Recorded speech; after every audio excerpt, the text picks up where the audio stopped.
Bien, amados hermanos, que el Señor les bendiga grandemente.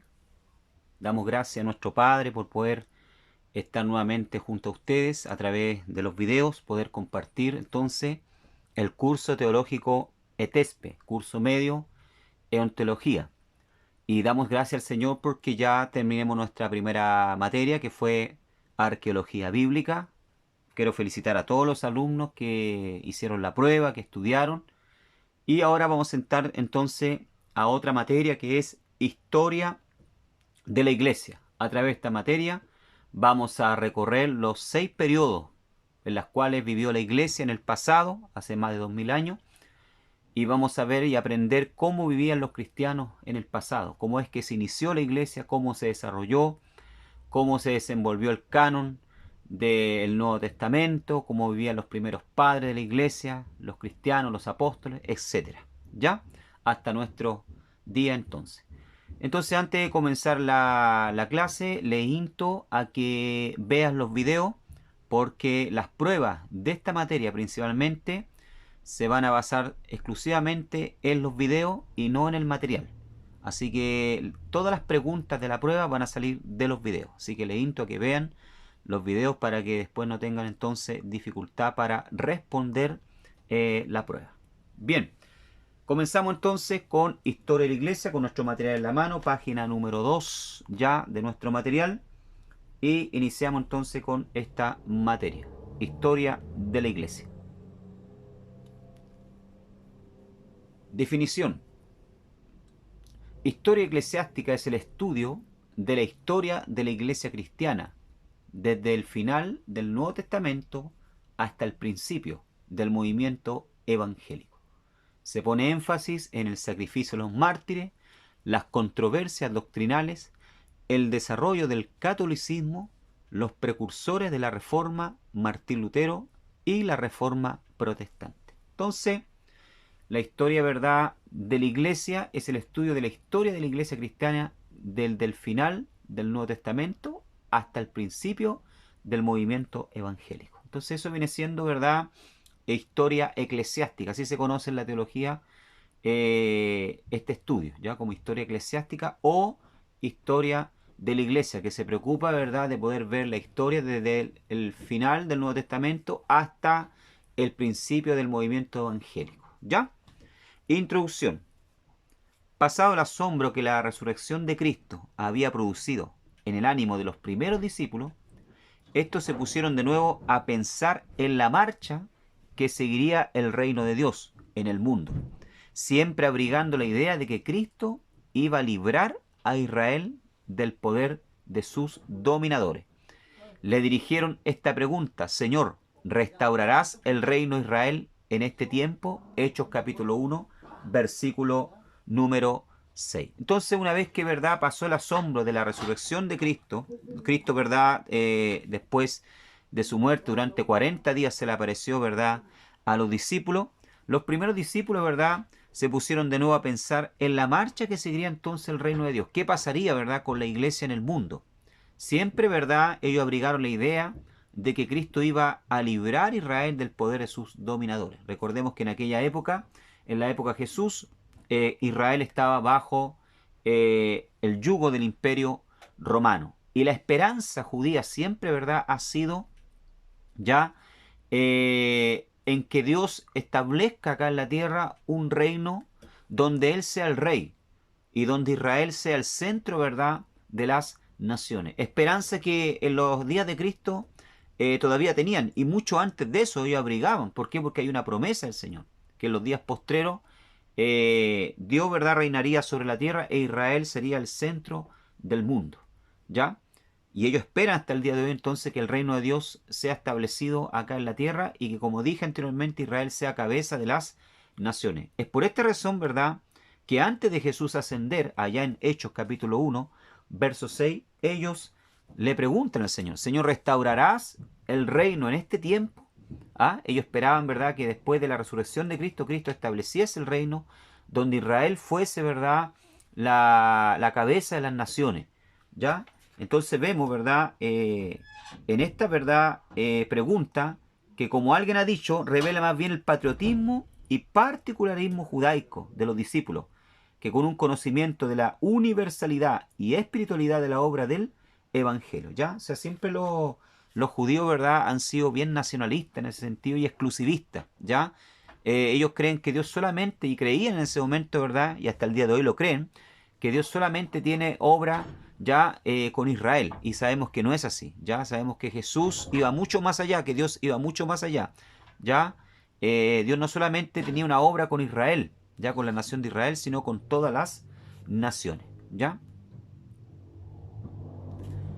La misión de los cristianos no sería la de especular sobre acontecimientos, no les tocaba enredarse en cuestiones de fe, o de fechas, perdón, de años, meses y días. Por eso Jesús, cuando le preguntan, ¿verdad?, los discípulos le preguntan: Señor, ¿restaurarás el reino en este tiempo? Jesús le responde y le dice: no os toca a vosotros saber sobre los tiempos y las edades. Ya eso está en la potestad del Padre.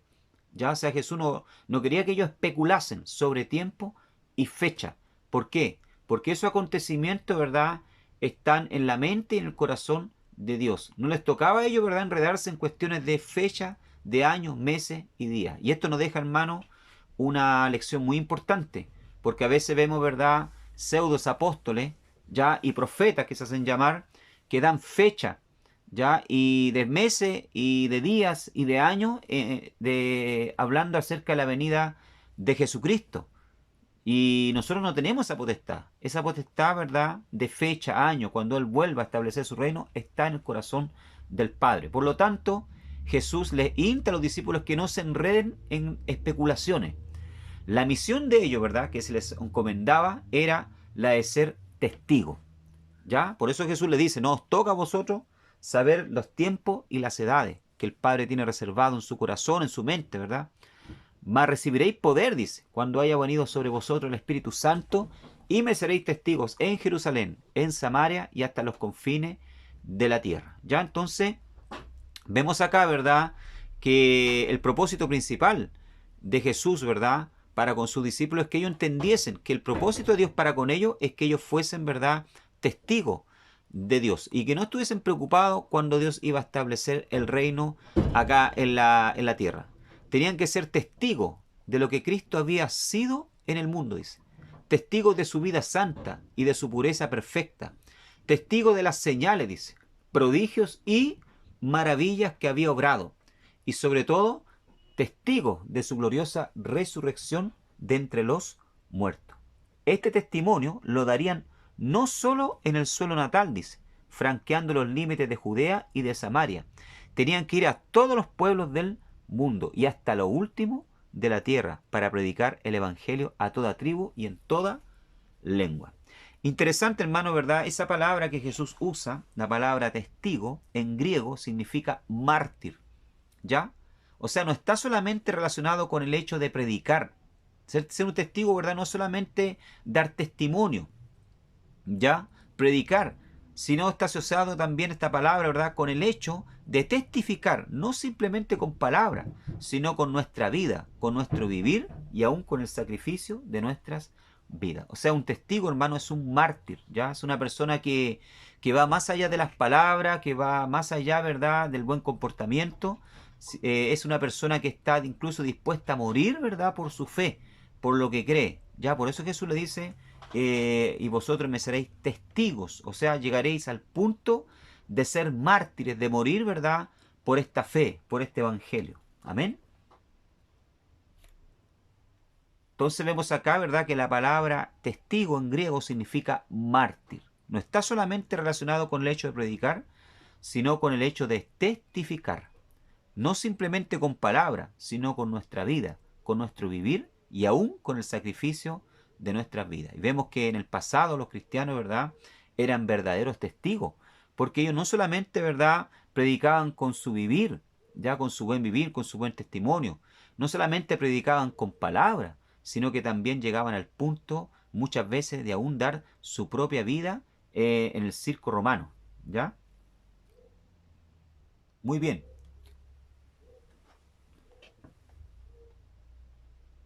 El mundo de la iglesia primitiva. Ya vamos a hablar entonces un poco acerca del mundo de la iglesia primitiva, ¿ya? Cómo era la iglesia primitiva, cómo era en su origen, en su principio, ¿ya? La iglesia primitiva, en los días, ¿verdad?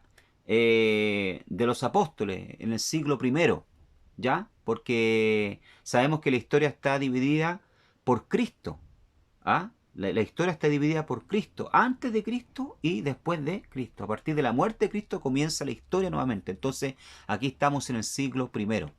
El mundo de la iglesia primitiva. La iglesia cristiana, dice, nació en un mundo ya envejecido, dice. ¿Ya? Dice que ya nació en un mundo ya envejecido. Grandes imperios habían surgido, dice. ¿Ya? Entonces vemos acá, ¿verdad?, que la iglesia cristiana nace en un mundo ya envejecido, dice. ¿Ya? Grandes imperios habían surgido y luego desaparecido, dice. ¿Ya? Dice, las glorias de Egipto, Sumeria, Babilonia, Asiria, Persia y Grecia eran cosas del pasado. Ahora Roma, el más grande de los imperios, regía el mundo civilizado. O sea, el mundo, ¿verdad?, de la época era Roma, era el imperio, ¿verdad?, romano. Y ya habían pasado, ¿verdad?, la gloria de Egipto había pasado, la gloria de Sumeria, de los sumerios, de Babilonia, del imperio asirio, del imperio persa, ya incluso del gran imperio, ¿verdad?, Alejandro Magno, Grecia, eran cosas ya del pasado ya. Entonces, la iglesia cristiana nace, ¿verdad?, en una época, en un mundo ya que tenía sus años, que tenía, ¿verdad?, su tiempo. Por eso dice acá, ¿verdad?, que nacía en un mundo ya envejecido, ¿ya? Y nace justamente, ¿verdad?, en la época del imperio romano, perdón, el más grande de todos los imperio. Vamos a ver más adelante que el imperio romano fue un gran, ¿verdad?, imperio, porque no solamente, ¿verdad?, alcanzó el occidente, sino también el oriente. Incluso llegó, ¿verdad?, hasta Inglaterra, ya a las Galias francesas. Ya entonces fue un gran, ¿verdad?, imperio. La época de la iglesia, ¿verdad?, se da justamente en la época del imperio romano. La iglesia cristiana nació dentro del imperio romano. Esta grande y poderosa comunidad de naciones se extendía desde lo que hoy es Irán hasta Inglaterra y desde el Sahara hasta el noroeste de Alemania. O sea, imagínense ustedes, ¿verdad?, la gran extensión, ¿verdad?, que tuvo el imperio romano. Fue tan grande que incluso llegó un tiempo en que se tuvo que crear, ¿verdad?, dos capitales. Ya no solamente llegó un tiempo en que la capital estaba en Roma, sino también se tuvo que crear otra capital más, ¿verdad? Porque por la vastidad, por lo grande que era, por lo vasto, perdón, que era el imperio entonces romano. Y esto también hizo, ¿verdad?, con que más adelante, años más tarde, el imperio romano cayese, ¿verdad? Porque se hizo difícil, insostenible poder, ¿verdad?, mantener un imperio tan grande, ¿ya? O sea, se llenó de muchos enemigos, entonces se le hizo posible poder contenerlo, ¿ya? Pero en la época en que nace Jesús, ¿verdad?, y muere, ya el imperio romano, el vasto imperio romano, era un gran imperio que había incluso logrado establecer la pax o la paz romana, como pax, ¿verdad?, quiere decir en latín, establecer la paz romana, ¿verdad?, en todo el imperio, ya tanto en Occidente como en Oriente. En este vasto imperio, la pax romana o paz romana hizo posible el comercio y los viajes en forma fácil y segura. Era posible viajar de un lado a otro del imperio por tierra, mar y río, ¿ya? O sea, estaban todas las condiciones dadas, ¿ya?, para que el evangelio entonces pudiese llegar hasta los rincones más remotos de la tierra de aquella época, que se conocía en aquella época, en el mundo de la época, ¿verdad? ¿Ya por qué? Porque a través, ¿verdad?, del sistema de carreteras que los romanos habían, ¿verdad?, creado, ¿ya? Y a través también, ¿verdad?, de sus ejércitos habían logrado implantar la paz romana, ¿verdad?, sobre todo, ¿verdad?, los reinos conquistados por ellos, ya, pues sobre todo las tierras conquistadas, ¿verdad?, por ellos, ya, desde la Galia de Francia, Inglaterra, ¿verdad?, hasta el Oriente Medio, parte del África, ya viene logrado, como se dice, aquietar a los pueblos. Ya incluso los pueblos más rebeldes que en un principio se opusieron al dominio romano, ellos habían logrado, ¿verdad?, subyugarlo, ¿ya? Y habían establecido la paz romana tanto en tierra, ¿ya?, como en el mar, ¿ya? Habían hecho desaparecer a los piratas en el mar, ¿verdad? porque antiguamente era complicado viajar, ¿verdad?, en el mar, porque habían piratas que asaltaban los barcos, ¿verdad?, y se llevaban muchas veces los víveres, ¿ya? Entonces los romanos habían logrado, ¿verdad?, exterminar a los piratas, habían logrado, ¿verdad?, exterminar a los ladrones en los caminos, entonces habían establecido, ¿verdad?, la paz romana. Por eso le digo, todas las condiciones estaban dadas para que el evangelio entonces en la época romana pudiese ser esparcido a través, ¿verdad?, del mundo, ¿ya? Muchos se han preguntado, ¿ya?, ¿por qué razón, verdad, Dios escogió esta época ya del Imperio Romano? ¿Por qué no fue, Cristo no nació en la época de, qué sé yo, Egipto, verdad? O en la época, verdad, de los mayas o en otra época. Justamente por esto, verdad, porque los romanos habían conseguido, verdad, a través de la paz romana establecer un dominio sobre todas las naciones, verdad, ya de la antigüedad. Y otra cosa importante, no solamente habían conseguido, ¿verdad?, tanto por mar como por tierra, conectar a todos los pueblos, sino que también en la época se hablaba, ¿verdad?, casi todos los países ya de conquistados del imperio hablaban el griego, que había sido, ¿verdad?, implantado por Alejandro Magno en sus conquistas. Entonces esto también hizo más fácil, ¿verdad?, y más posible de que el evangelio fuese propagado, ¿verdad?, a través del imperio. Amén. Bien, el trasfondo, ¿verdad?, judío de la época. La iglesia cristiana tiene su raíz en la historia y la religión, dice, de Israel. La salvación viene de los judíos, dijo Jesús en Juan capítulo 4, verso 22, cuando habla con la mujer samaritana. Y esto, hermano, nunca tenemos que olvidarnos nosotros. ¿Ya? La salvación viene del pueblo de Israel, del pueblo judío. Por lo tanto, nuestra fe, por así decirlo, es una fe judía. ¿Ya? El libro que nosotros tenemos, que es la Biblia, es un libro judío, aunque a algunos no les guste, no les parezca, ¿verdad? Pero nuestra fe es una fe judía y la salvación viene de ellos. ¿Por qué? Porque fue a ellos que se les confió, son ellos los depositarios, ¿verdad?, de la revelación de Dios, y eso nunca nosotros tenemos que olvidarnos. Por eso es que tenemos que orar por Israel. Jesús no vino para abrogar, sino para cumplir la ley y los profetas. Mateo capítulo 5, verso 17. Aquellos que pertenecen a Cristo son linaje de Abraham, herederos de acuerdo con la promesa. Gálatas capítulo 3, verso 29. Así como la Palestina era parte del Imperio Romano, la iglesia está relacionada y muy profundamente con Israel. El pueblo de Palestina, ya, o de Israel, la iglesia primitiva era totalmente judía, su salvador era judío, y todo el Nuevo Testamento fue escrito probablemente por judíos. Es útil, por lo tanto, hacer una breve reseña de la historia de Israel. ¿Ya? O sea, tenemos que nosotros meternos esto en la cabeza, ¿verdad?, de que la salvación viene de los judíos. La iglesia nace en tierra de Israel, hermano. ¿Ya? Por lo tanto, nosotros como iglesia también, en cierto modo, por decirlo, tenemos una deuda con Israel. Tenemos que orar mucho por ellos para que ellos también, ¿verdad?, puedan tener la misma luz que un día nosotros entonces tuvimos en el Señor. Estamos en la página número 3 entonces de nuestro material. ¿Ya? Bien.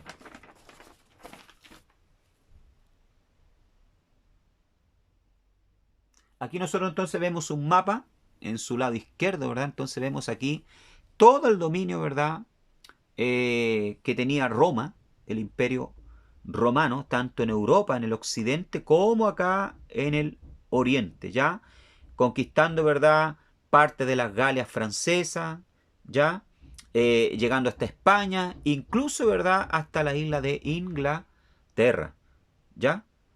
Pasando por acá, ¿verdad?, por Egipto, ¿ya?, y parte de África, ¿ya? También tenemos parte, ¿verdad?, de la conquista de ellos de Asia Menor, donde está actualmente, ¿verdad?, Estambul, Turquía, ¿ya? Y después tenemos, ¿verdad?, parte de Asiria, ya, de Judea, de Israel, Egipto, etcétera. O sea, ustedes pueden ver entonces lo vasto que era el imperio romano y cómo ellos consiguieron, ¿verdad?, poder comunicar tanto el occidente con el oriente a través de las rutas, ¿verdad?, tanto terrestres como marítimas. O sea, las condiciones estaban dadas entonces para que los misioneros, ¿verdad?, pudiesen esparcirse, ¿verdad?, tanto por mar como por tierra, ¿verdad?, para predicar la palabra del Señor tanto en el occidente como en el oriente. Acá tenemos al lado derecho mi pantalla, entonces un mapa más claro, ¿ya? Un poquito más claro, ¿verdad? Toda la parte naranja que ustedes ven ahí, ¿verdad? Es la conquista, ¿verdad? Ya lo vasto que es el imperio entonces romano. Bueno, en este contexto entonces nace la iglesia, ¿ya? La iglesia de Cristo.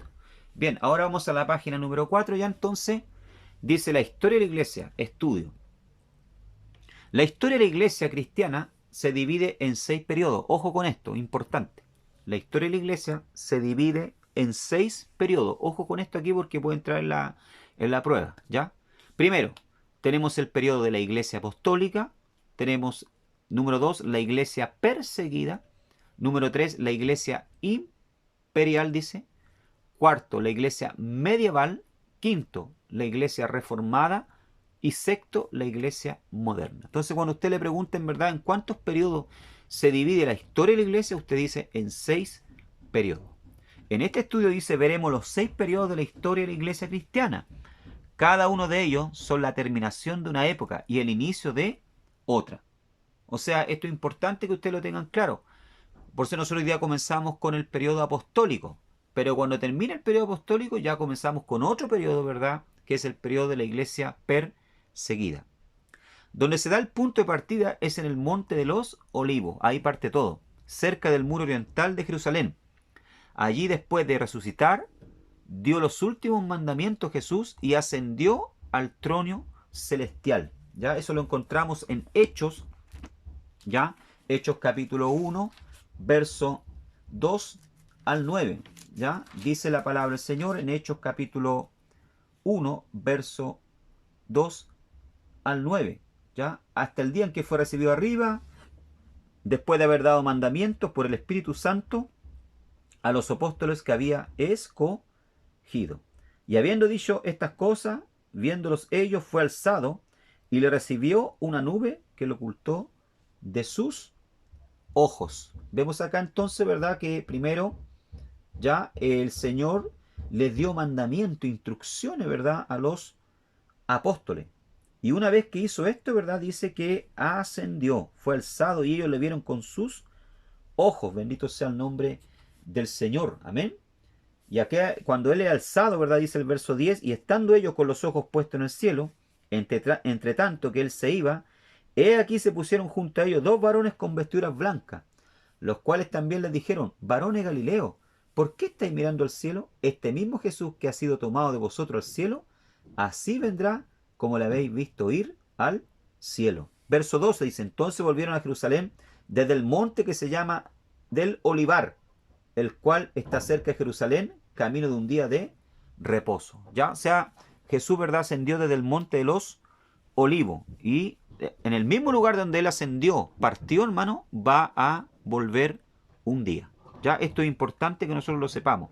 Sus discípulos asentados en Jerusalén no pensaron en una iglesia que no fuera judía, dice. Sin embargo, poco a poco Dios le abrió sus ojos para llevar su ministerio al mundo. O sea, en el inicio, hermano, la iglesia era judía, totalmente judía, no habían gentiles. Esto tenemos que tenerlo nosotros claro, ¿ya? No habían gentiles dentro de la iglesia, solamente judíos, ¿ya? En un inicio, durante un periodo aproximadamente de unos, diría yo, 8 a 10 años, ¿verdad? La iglesia se compuso solamente de judíos. Recuerden ustedes que los apóstoles eran todos, ¿verdad? Ya judíos, ¿ya? Entonces, la primera iglesia se compuso solamente de judíos. Y ellos, ¿verdad? No pensaban, la verdad, las cosas, aunque Jesús le había dicho en Hechos capítulo 1, verso 8, que el evangelio, ¿verdad?, tenía que ser esparcido, que tenían que ser testigos en todas las naciones, ¿ya? Pero ellos solamente, ¿verdad?, por el momento se mantenían en Jerusalén y no tenían, la verdad, las cosas, una visión misionera, ¿ya? Bien, vamos al primer periodo entonces de la iglesia apostólica, ¿ya? Primer periodo de la iglesia apostólica. Vamos a hablar del primer periodo, ¿verdad?, ¿ya?, de la iglesia apostólica, la iglesia pentecostal también conocida. Esta va desde la ascensión de Cristo, 30 después de Cristo, hasta la predicación de Esteban, 35 después de Cristo. Entonces la iglesia, hermano, apostólica, ¿ya? O pentecostal va desde la ascensión de Cristo, cuando asciende en el Monte de los Olivos en el año 30 después de Cristo, hasta la predicación del primer mártir de la iglesia, que es Esteban, en el 35 después de Cristo. ¿Ya? ¿Quiénes hacían parte de la iglesia en aquellos días? Todo aquel, ¿verdad?, que creía en Jesús como el Hijo de Dios y lo aceptaba como su Señor y Salvador, habiéndole confesado sus pecados, y en obediencia forma la iglesia cristiana en todos los tiempos y en aquellos días.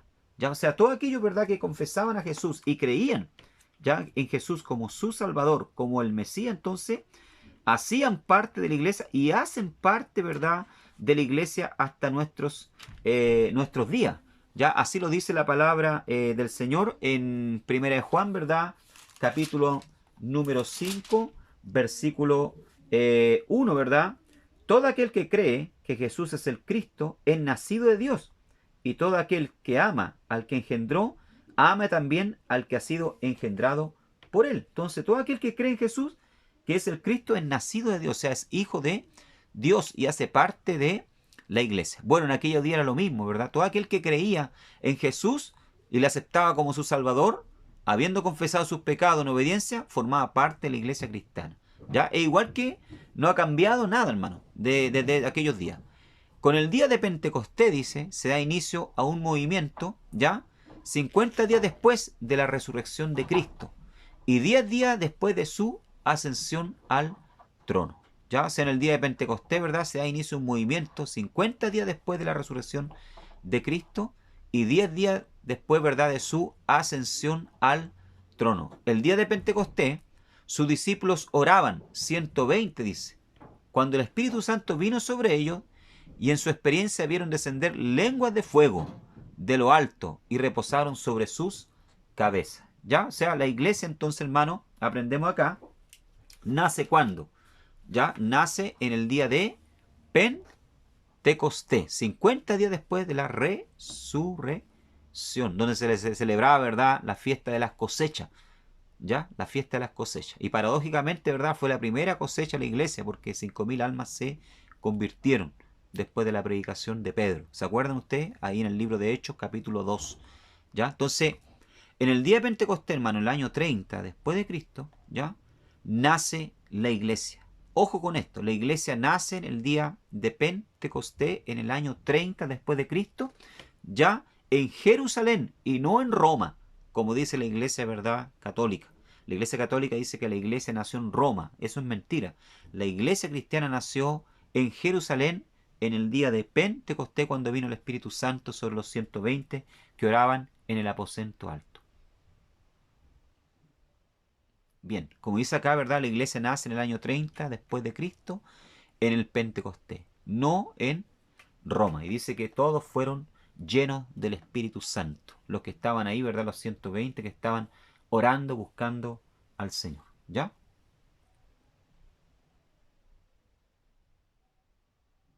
Bien. La iglesia localizada. Estamos en la página 5. Durante los primeros años, la iglesia se limitó a Jerusalén y sus alrededores, dice. Todos los miembros de la iglesia eran judíos, que no pensaban ni remotamente en que los gentiles se les podrían unir. Recuerden ustedes, ¿verdad?, que en aquella época nosotros estábamos lejos de los caminos del Señor, ¿verdad? Los gentiles no hacíamos parte, ¿verdad?, del pueblo de Israel, pero Dios tenía en su corazón, ¿verdad?, el poder también traer a los gentiles hacia, ¿verdad?, hacer parte de la iglesia del Señor. Amén. Entonces vemos acá abrimos nuestra Biblia en Efesios, capítulo 2, verso 12. Dice la palabra del Señor: en aquel tiempo estabais sin Cristo, alejados de la ciudadanía de Israel y ajenos a los pactos de las promesas, sin esperanza y sin Dios en el mundo. Entonces en aquel tiempo estabais sin Cristo, alejados, dice, la ciudadanía de Israel y alejado, ¿verdad?, de los pactos. Dice, o sea, nosotros no hacíamos parte, ¿verdad?, del pueblo de Dios, ¿ya? Y en aquellos días, como le dije anteriormente, la iglesia se componía solamente de judíos y ellos no tenían la intención, hermanos, la verdad, las cosas, de, ¿verdad?, predicar el evangelio más allá de Jerusalén, ¿ya? Los judíos representados en la iglesia se dividían en tres clases en aquella época. ya en el siglo primero, estoy hablando, ¿verdad?, cuando nace la iglesia. Los hebreos eran de raza pura, israelita, asentados en Palestina por varias generaciones. O sea, teníamos tres grupos ya de judíos. Judíos que de raza pura, ¿verdad?, que habían nacido en Israel y se habían criado ahí en Israel y vivían en Israel. Después teníamos los judíos griegos, descendientes de la dispersión helenista. ¿Ya? O sea, judíos que se fueron de Israel, ¿verdad? Que sus familias se fueron, qué sé yo, a Grecia, a vivir a Roma, ya a otros lugares. Ya a esto se le llamaba los judíos, ¿verdad?, de la dispersión, o judíos griegos, helenistas. ¿Ya? Este era el segundo grupo. Después teníamos los prosélitos, eran personas de sangre extranjera, que renunciaban al paganismo, seguían la ley, ¿verdad?, judaica y el rito de la circuncisión. O sea, estas personas, ¿verdad?, que un tercer grupo de personas que eran gentiles, pero que se convertían al judaísmo, abrazaban el judaísmo, ¿verdad?, incluso practicaban la circuncisión. Y tenemos otro grupo, ya un cuarto grupo, que los judíos aceptaban en la sinagoga, pero no los consideraban de su pueblo, eran los temerosos de Dios. O sea, eran gentiles que no adoraban ya a los ídolos, pero no seguían la ley del judaísmo ni se circuncidaban. Eran simpatizantes, ¿verdad?, de la ley del pueblo, ¿verdad?, de Israel, oraban, ayunaban, pero no observaban las costumbres, ¿verdad?, los ritos ya de los fariseos, ¿verdad?, o de la sinagoga, ya, y también no se circuncidaban. Eran simpatizantes como lo era, ¿verdad? Tenemos el caso de Cornelio, el centurión romano, ¿se acuerdan? En Hechos, libro de Hechos, ¿verdad? Podemos ver ahí, ¿verdad?, la historia de Cornelio, este centurión romano, que oraba a Dios, ¿verdad?, ayunaba, hacía limosna, no era circuncidado, no observaba los ritos de la ley, pero era un hombre temeroso de Dios y su oración llegó a la presencia del Señor. Entonces teníamos estos cuatro tipos de judíos que hacían parte también de la iglesia ya en la época allá en Jerusalén. ¿Ya? Pero vemos que al comienzo entonces la iglesia estaba localizada. O sea, no había una intención de traspasar los límites de Jerusalén, ¿verdad? Con el Evangelio. La vida de la iglesia, ¿cómo era la vida de la iglesia en aquella época? Damos la página número 5. En esa época era una iglesia pequeña, ¿ya? Todo de una misma raza y ciudad, en el mismo espíritu, obediente a la voluntad de su Señor. De acuerdo a Hechos, el apóstol Pedro era el líder indiscutible de la congregación y a su lado el espiritual, ¿verdad?, Juan. Eso lo podemos ver en Hechos capítulo 2, verso 43 al 47. Entonces vemos como ahí, ¿verdad?, el libro de Hechos, porque el único libro que tenemos hasta el momento, ¿verdad?, de la historia de la iglesia, ya en la Biblia, es el libro de Hechos. Recuerden que el libro de Hechos es un libro de historia, ya de historia, de la historia de la iglesia, de la historia del cristianismo, ¿ya? Y el otro libro que tenemos también de la época más antiguo de historia de la iglesia es el libro de Eusebio de Cesarea, ya que habla acerca de la historia de la iglesia. Pero el dato más fidedigno, ¿verdad?, el tratado más fidedigno de la historia de la iglesia es el libro de los Hechos, porque ahí nos muestra, ¿verdad?, los orígenes, el principio, ¿verdad?, de la iglesia. Y vemos en Hechos capítulo 2, verso 43 al 47, cómo era, ¿ya? ¿Cómo era? Vamos a leer este texto para que nos hagamos una idea cómo era la vida en la primera iglesia. Dice, sobrevino temor a toda persona, y muchas maravillas y señales eran hechas por los apóstoles, dice, ¿ya? Todos los que habían creído estaban juntos y tenían en común todas las cosas, y vendían sus propiedades y sus bienes y los repartían a todos según la necesidad de cada uno.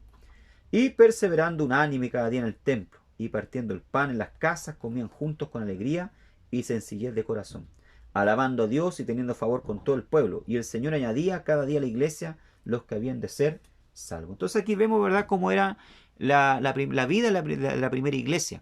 ¿Ya? Ellos servían al Señor, ¿verdad? Estaban todos juntos, dice. O sea, no querían, ¿verdad?, salir debajo de la bendición, querían quedarse ahí nomás, estaban todos juntitos. O sea, no había intenciones de ellos, ¿verdad? En ellos, vemos acá, ya por esta palabra, de esparcirse, ya, de ir a predicar a Samaria, hasta los confines de la tierra, como Jesús, ¿verdad?, lo había anunciado, ya. Ellos querían quedarse en Jerusalén. O sea, no había un espíritu, hermano, misionero en la primera, ¿verdad?, iglesia. Otra cosa importante que ustedes tienen que analizar acá en el texto, dice que perseveraban cada día dice en el templo y en las casas. ¿Ya? Usted se preguntará, ¿templo evangélico? No había en la época. Se está refiriendo al templo de Jerusalén. ¿Qué indicio nos da esto? De que ellos no abandonaron el judaísmo. Ellos seguían siendo judíos, observantes. Lo único que ellos habían hecho era reconocer a Jesús como el Mesías, ¿ya? Pero ellos seguían yendo al templo, seguían ayunando en el templo, seguían orando en el templo, ofrendando en el templo, ¿ya? Siguiendo los ritos del templo. Ellos no dejaron de ser judíos, ojo con esto. Y dice que también servían al Señor en las casas, ¿ya? O sea, la iglesia en la época, ¿verdad? Eran las casas, no habían templo evangélico, protestante, como usted quiera llamarle, ¿ya? Esa era la vida de la primera iglesia. ¿Cuál era la doctrina? ¿Qué se enseñaba en la primera iglesia, verdad, primitiva del siglo primero? ¿Ya? Pedro en su discurso hizo resaltar tres doctrinas esenciales. Primero, y la mayor, era el carácter mesiánico de Jesús. O sea, ese era el tema central de la predicación de los primeros cristianos, ya en la iglesia primitiva. Jesús, ¿verdad?, es el Mesías. Recuerden ustedes que los judíos no creían que Jesús era el Mesías y por eso fue crucificado. No lo reconocían como el Mesías ni hasta el día de hoy, hermano. Ya no lo reconocen como el Mesías. Ese era el tema principal de la predicación de los apóstoles. La segunda era la resurrección de Jesús. Jesús no solamente era el Mesías, sino que también había resucitado. Y la tercera y la segunda venida de Jesús. O sea, la tercera doctrina era que Jesús vendría por segunda vez. O sea, esto era la doctrina y lo que se predicaba. La doctrina sistemática la desarrolló el apóstol Pablo posteriormente, más tarde. Pero si usted ve y analiza Hechos capítulo 2, verso 30 al 32 y verso 20, el capítulo 3, esta era la predicación de los apóstoles, la principal doctrina de la época. ¿Ya? Jesús el Mesías, Jesús resucitó y Jesús viene por segunda vez. ¿Ya? Otra cosa que quiero resaltar que me olvidé, ¿verdad? ¿Ya? Mencionar es que en la época, ¿verdad? Los primeros capítulos, el líder indiscutible de la iglesia era el apóstol Pedro. ¿Ya? Ahora, ¿cómo crecía la primera iglesia? ¿Cómo se daba el crecimiento? ¿Ellos hacían campaña al aire libre, verdad? ¿Era por internet? No. ¿Cómo lo hacían? El testimonio de los miembros de la iglesia era el arma con que se había de llevar al mundo a los pies de Cristo, según Hechos capítulo 5, verso 12 al 14. Se contaban con 120 discípulos que predicaban el Evangelio y por medio de su testimonio el número de testigos aumentaba, sin haber distinción entre laicos y clérigos. ¿Ya? Un ejemplo es Esteban, que siendo laico, ¿ya?, se levantó como predicador. ¿Qué es lo que era un laico? Un laico es una persona que no tiene cargo, que no tiene, ¿verdad?, jinetas, por decirlo así, ¿verdad? Era una persona, ¿verdad?, común y silvestre que había aceptado a Cristo, pero que sin embargo Dios lo levantaba, ¿verdad?, para predicar el Evangelio. ¿Ya? O sea, no habían distinción en la época, ¿verdad? No habían distinción entre los que apóstoles, ¿verdad?, y los miembros, por decirlo así, de la iglesia. ¿Ya? Otra cosa importante, ¿verdad?, es que la iglesia crecía con el testimonio de los miembros, o sea, daban un buen testimonio, con su vida ellos predicaban. Y también, ¿verdad?, compartían el evangelio con las otras personas, le hablaban del Señor. Le vuelvo a demostrar, ¿verdad?, aquí por la Biblia, ¿ya?, por la historia de la Biblia, ¿ya?, aquí en el libro de Hechos, que la primera iglesia entonces crecía con el testimonio de los cristianos. ¿Ya? O sea, un buen testimonio, hermano, habla mucho más que palabras. Siendo buena esposa en el hogar, siendo buen esposo, siendo buen hijo, bendito sea el nombre del Señor, siendo un buen trabajador, ya obediente con el jefe, ya dando un buen testimonio en el trabajo, en el colegio, siendo un buen estudiante, una buena estudiante. O sea, el testimonio habla mucho más que palabras. Lamentablemente, ¿verdad?, muchas veces con lo que hablamos con la boca, ¿verdad?, lo borramos con el codo, por el mal testimonio. La primera iglesia, ¿verdad?, crecía por su testimonio. ¿Ya? Muy bien. Eran 12, dice el comienzo, ¿verdad? Y ahora somos millones. Y el Señor añadía cada día a la iglesia los que habían de ser salvos. O sea, así crecía, ¿verdad?, la iglesia primitiva en la época, ¿verdad? Crecía a través del testimonio, del buen testimonio que daban los cristianos, ¿verdad? Y también muchas veces ellos hablaban, ¿verdad?, y compartían el evangelio con otras personas, como yo le estaba, ¿verdad?, diciendo. Fuera de esto también tenían el fuerte respaldo, ¿verdad?, del Espíritu Santo. Dios siempre respaldó a los apóstoles y al grupo de la iglesia, ya que los prodigios y milagros llamaban la atención y abrían los corazones de las multitudes a la fe de Cristo. ¿Ya? O sea, el Espíritu Santo, ellos tenían, ¿verdad?, el respaldo del Espíritu Santo. El Espíritu Santo, ¿verdad?, obraba fuertemente haciendo milagros y maravilla. Dice que muchos milagros y maravillas eran hechas por la mano de los apóstoles. Ya es una iglesia muy diferente a lo que vemos hoy en día. Dice Hechos capítulo 5, verso 12. Y por la mano de los apóstoles se hacían muchas señales y prodigios en el pueblo, y estaban todos unánimes en el pórtico de Salomón. Dice que por la mano de los apóstoles se hacían muchos milagros y prodigios. Hay una diferencia, hermano, entre milagros y prodigios. Ya un milagro es algo sobrenatural, pero un prodigio es algo ya que está fuera, ¿verdad?, de nuestro alcance, ya que nosotros como hombres no podemos, ¿verdad?, realizarlo. Entonces había mucho de esto, hermano, y la gente, ¿verdad?, se convertía a millares. ¿Por qué? Porque veían los milagros y los prodigios. Necesitamos dentro de nuestra iglesia, hermano, milagros. Algunos, ¿verdad?, le llaman de show, algunos le llaman, ¿verdad?, de niñería, pero la realidad de las cosas, hermano, es que ir a participar, ¿verdad?, un culto de gente muerta, donde no sucede nada, donde no hay milagro, donde no hay bautismo con el Espíritu Santo, donde no hay sanidad, donde no hay, ¿verdad?, endemoniados siendo liberados, es complicado, ¿verdad?, estar en una iglesia así. La dificultad de la iglesia, dice, a pesar, ¿verdad?, de que era una iglesia, ¿verdad?, que había nacido en el poder del Espíritu Santo con milagros, era una iglesia también, hermano, que tenía dificultades, ¿ya? Vemos que la iglesia primitiva tenía sus dificultades. La dificultad de la iglesia era una iglesia unida en amor, gozo y en especial el interés por los miembros necesitados. Dice. A pesar de ser una iglesia poderosa en fe, testimonio y amor, la iglesia pentecostal tenía un defecto y era su falta de celo misionero. O sea, esa era la falla principal que tenía la iglesia, ¿verdad?, primitiva. A pesar de ser una iglesia de oración, a pesar de ser una iglesia, ¿verdad?, poderosa, en el Señor, hermano, ¿verdad?, era una iglesia que tenía, ¿verdad?, esa falla, ¿verdad?, tenía una falta de celo, ¿verdad?, misionero, ¿ya?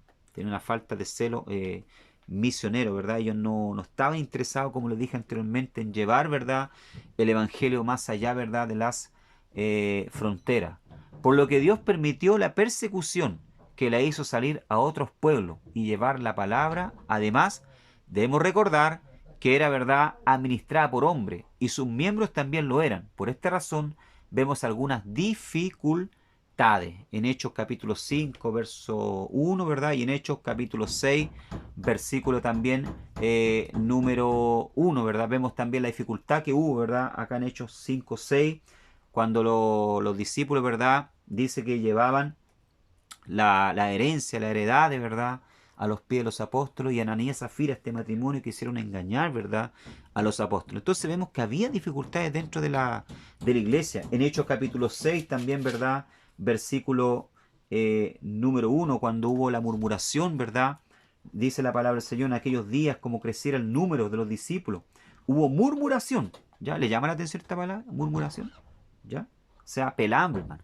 De los griegos, dice, contra los hebreos, de que las viudas de aquellos eran desatendidas en la distribución, ¿verdad?, diaria. O sea, hubo una murmuración, ¿verdad?, porque los griegos, hermano, y aquí no está hablando de griegos, ¿verdad?, paganos, está hablando de griegos judíos, ya que hacían parte de la iglesia, ¿verdad?, primitiva, comenzaron a murmurar, ¿verdad?, contra los hebreos, contra los judíos, porque sus viudas, ¿verdad?, no eran atendidas, eran descuidadas en la mantención diaria. ¿Se da cuenta, hermano? Entonces vemos una iglesia, ¿verdad?, si bien es cierto, llena del Espíritu Santo, una iglesia, ¿verdad?, con milagros, con maravillas, pero vemos también una iglesia apostólica, ¿verdad?, con problemas, con dificultades. Hermano, esto nosotros tenemos que entenderlo, ¿ya? Ser maduro en este sentido. Hay personas, ¿verdad?, que a veces quieren que la iglesia, ¿verdad?, sea una iglesia perfecta, quieren que sea una iglesia, ¿verdad?, que no tenga problemas. Y no existe, hermano, no existe iglesia, ¿verdad?, perfecta, no existe iglesia, ¿verdad?, sin problemas. Donde usted vaya, ¿verdad?, a congregarse, siempre van a haber problemas, siempre van a haber gente que va a murmurar, siempre va a haber gente, ¿verdad?, que es niña espiritualmente, que crea problemas, ¿verdad?, a los pastores. Entonces, vemos que las iglesias tienen dificultades. Así que si usted está en búsqueda, ¿verdad?, de una iglesia perfecta, déjeme decirle que aquí, por lo menos en la tierra, no la va a encontrar. Entonces vemos, ¿verdad?, que la iglesia primitiva era una iglesia que tenía el respaldo del Espíritu Santo. Era una iglesia que se movía bajo los milagros y las maravillas. Que el Señor nos ayude entonces a volver a los días apostólicos, ya que podamos moverlos bajo el poder, la autoridad del Espíritu Santo. Entonces vemos acá, ¿verdad?, entonces este primer periodo, ¿verdad?, que es el periodo de la iglesia, entonces, apostólica, ya que va desde entonces, como dije acá, ¿verdad? Este periodo va desde el año 30, desde la ascensión de Cristo, cuando asciende desde el Monte de los Olivos, hasta la predicación de Esteban y el martirio de Esteban, el primer mártir de la iglesia en el año 35 después de Cristo. Muy bien, hermanos, hemos llegado entonces hasta el final de nuestra primera clase y en la próxima clase entonces ya estaremos continuando con el periodo, ¿verdad?, apostólico, y ya pasando, ¿verdad?, entonces al periodo, ¿verdad?, de la persecución, al segundo periodo de la iglesia. Que el Señor les bendiga grandemente, estudien, recuerden que las preguntas de esta materia van a surgir entonces a partir de los videos. Un gran abrazo, que el Señor les bendiga, amén.